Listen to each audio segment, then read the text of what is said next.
Hello again. This is Nezaket talking about manager practice area and how to add blocks.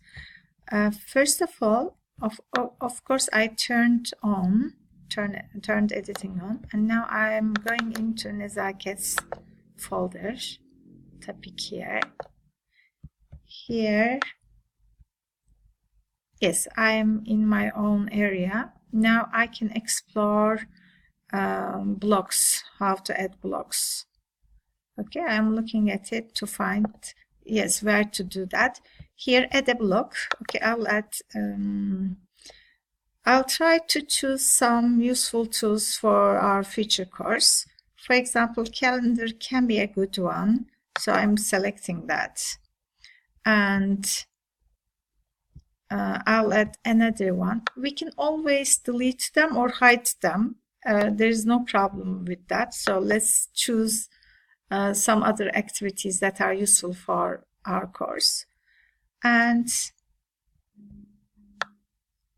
here, when I go down, I see that some other useful ones are, for example, block menu will certainly be useful. But let's see what it is like.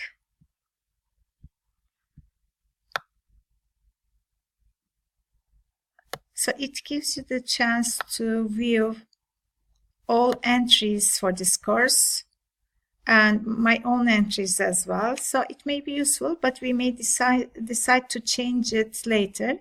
In order to change it, we just need to click on actions and hide it or delete it. So it's that simple. So for the time being, let's keep it there. Let's set another one. People is good. We need to see who will be on this course. And here, I didn't explore this before, but yeah. I think I'll come back to people, participants later. When I know who is involved in our group, we can choose the participants, but have a look at that, what we will see here. We see the whole group here, but actually we have our own group members somewhere else too. So the groups are shown somewhere else, and then I think we can just choose our own group members. Okay, let's go back to our course. So go back to practice area. What other blocks can be useful for our course? Let's explore some more.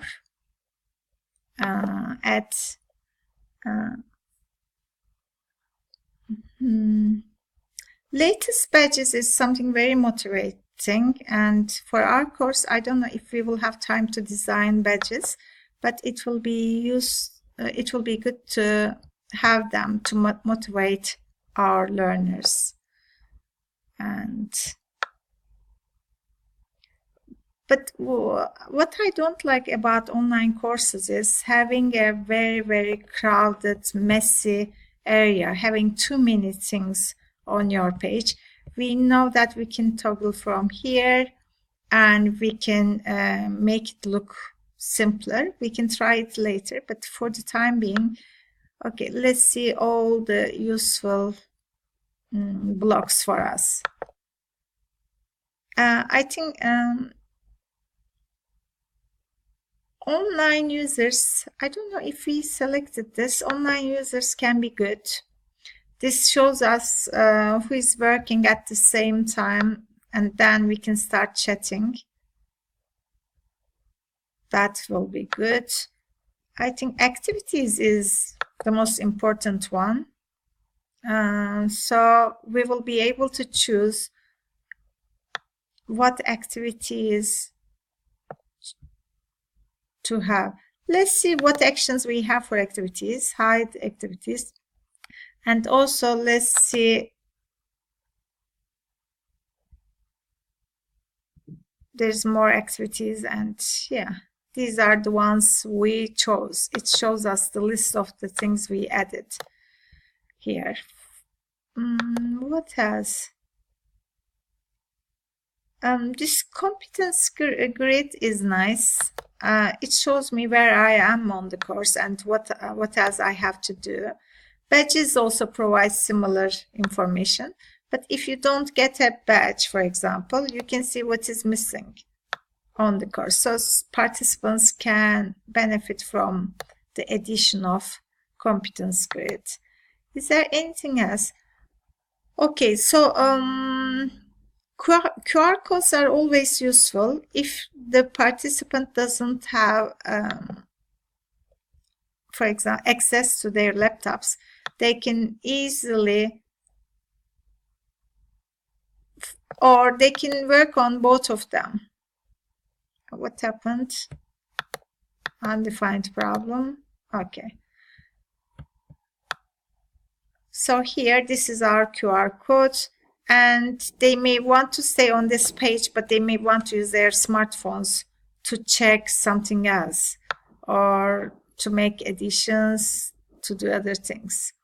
Okay, for the time being, these are enough, I guess, and let's stop here. Thank you for this.